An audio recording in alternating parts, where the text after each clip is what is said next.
The ceramic cup slipped from Amara's hand and smashed against the kitchen tiles. She didn't even look down. Her eyes were fixed on her phone as another message flashed across the screen. Tell Chinedu the truth before 8 p.m. If you don't, I will. Her heart skipped. No, please, she whispered under her breath. Amara. She hurriedly locked her phone just as Chinedu walked into the kitchen, adjusting the cuffs of his shirt. I heard something break. Are you all right? She forced a smile. It was just the cup. He looked at the shattered pieces on the floor before turning back to her. But you're shaking. I'm fine. No, you're not. He stepped closer and gently held both of her hands. Look at me. She slowly raised her eyes. I've been married to you for 5 years. I know when something is wrong. She smiled again. Another lie. I'm just stressed. He kissed her forehead. You've been saying that all week. I'll be okay. You know you can tell me anything. Those words pierced her heart. Anything. If only he knew there was one thing she had never found the courage to tell him. One secret. One life. One identity. As Chinedu picked up his car keys, he smiled.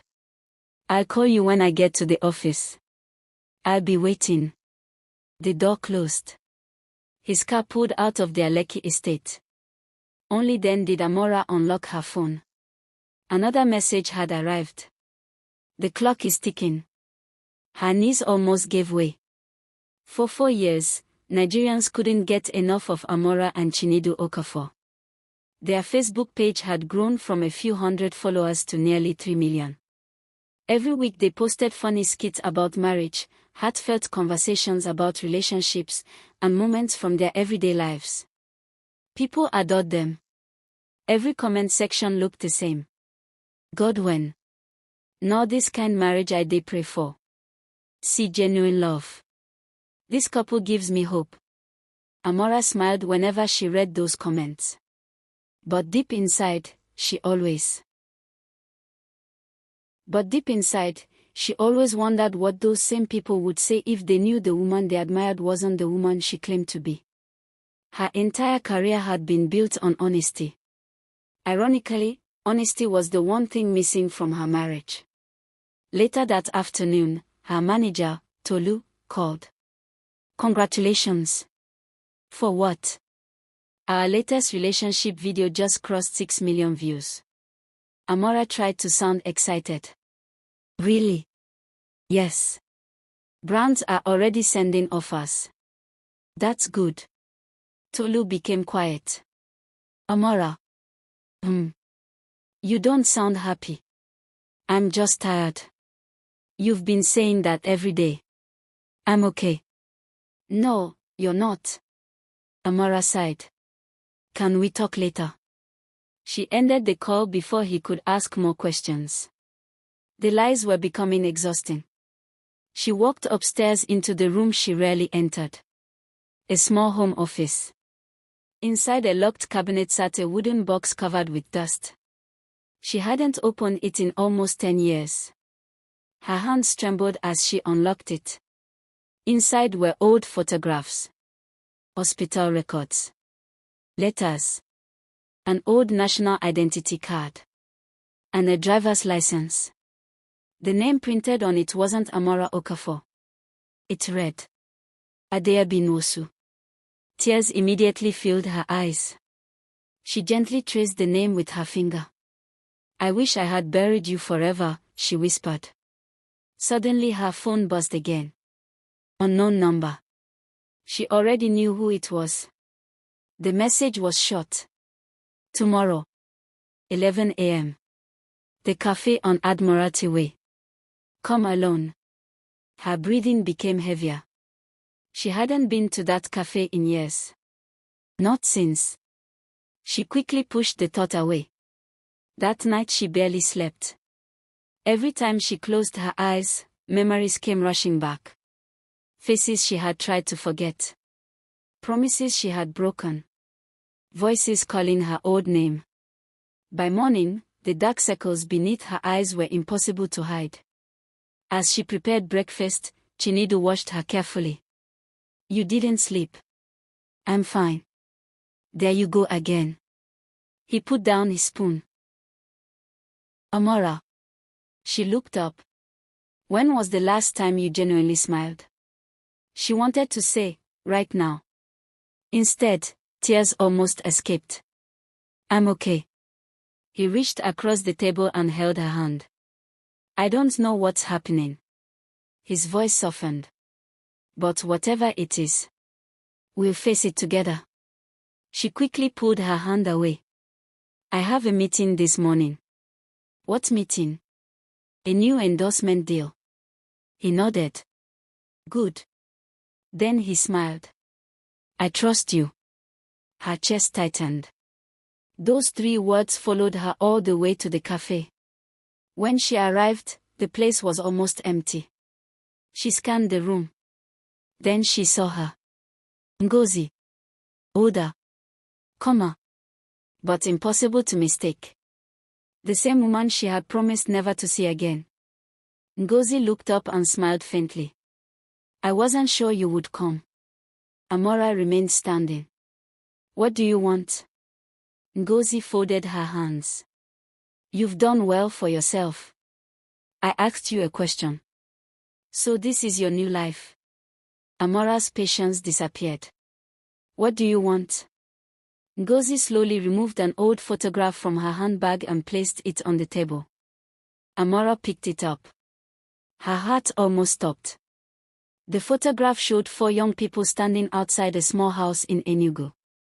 One of them was her. Only she wasn't Amara. She was Adeabi. Laughing. Smiling.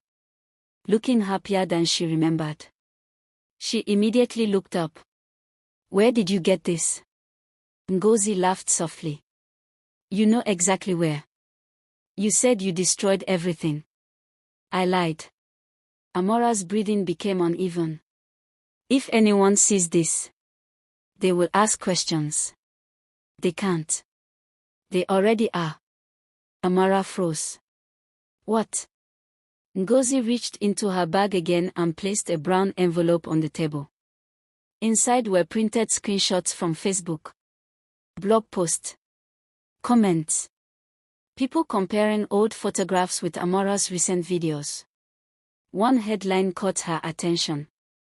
"Is Nigeria's favorite marriage influencer living under a different identity?" Amara felt sick. This can't be happening. It already is. Who started this? Ngozi looked away. "It doesn't matter anymore. It matters to me." "No." She leaned forward. "What matters is telling Chinedu the truth before someone else does." Amara shook her head. "I can't." "You mean you won't?" "You don't understand." "No, Adeabi."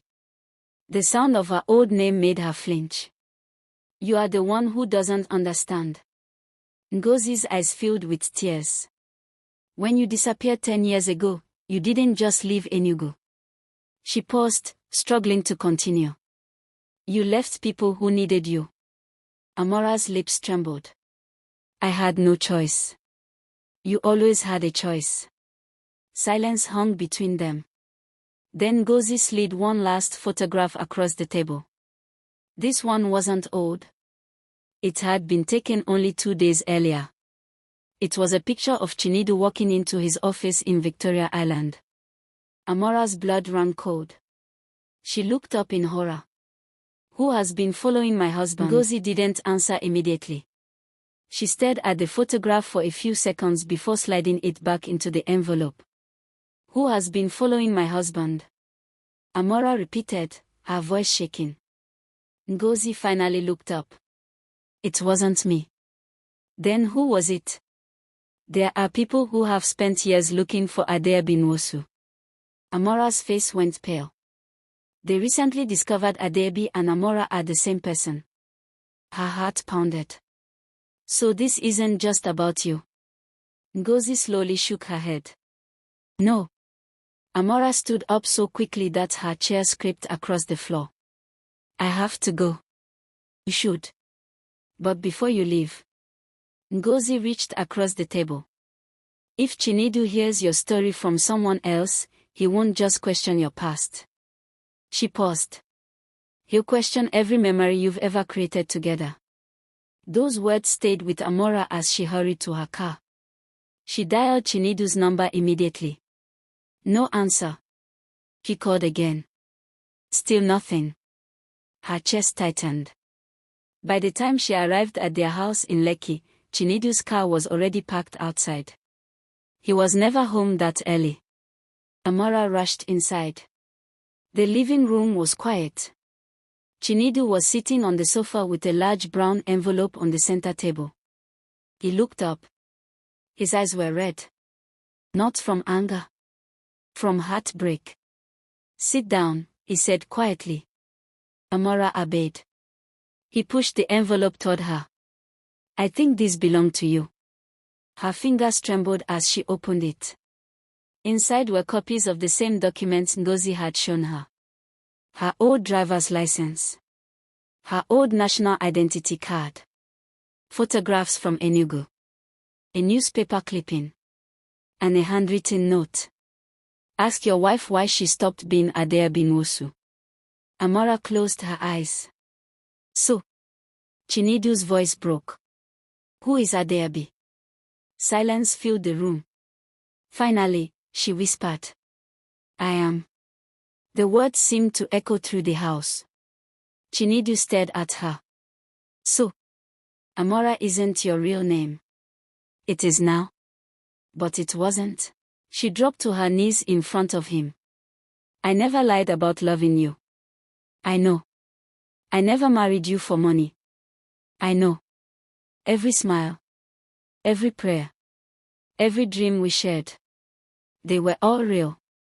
Chinedu looked at her for a long moment. Then why hide the truth? Amara wiped her tears. Because Adeobi was the version of me I wanted to forget. She took a deep breath. When I was 22, my father died. Everything fell apart. Our family was drowning in debt. I trusted the wrong people. I made decisions I'm still ashamed of. She looked down. I wasn't a criminal. I wasn't living another marriage. But I was trapped in a life filled with fear, manipulation and mistakes. When I finally escaped, I left Enugu. I legally changed my name. I started over in Lagos. I went back to school. I built a business. And then I met you. She smiled sadly. You loved Amara. So I became afraid that if you ever met Adeobi, you would stop loving me. Chinedu's eyes became wet. I never asked for a perfect wife. He reached for her hand. I asked for an honest one. Amara broke down crying. I'm sorry. I know. I'm so sorry. He helped her back onto the sofa. For several minutes, neither of them spoke. Finally Chinedu said quietly. You should have trusted me enough to decide whether your past changed how I felt. She nodded. You're right. I stole that choice from you. He squeezed her hand. But your past doesn't scare me. She looked at him hopefully. The lies did. Another silence followed. Then Chinedu smiled faintly. So. No more secrets. Amara managed a small smile through her tears. No more secrets. The next morning she made the hardest decision of her career. She set up her camera in their living room. No studio lights. No fancy background. No filters. Just herself. She pressed record. For years, she began, looking straight into the lens many of you have called our marriage. Perfect. She smiled sadly. The truth is, no marriage is perfect. She explained that before she became Amara Okafor, she had lived under another name.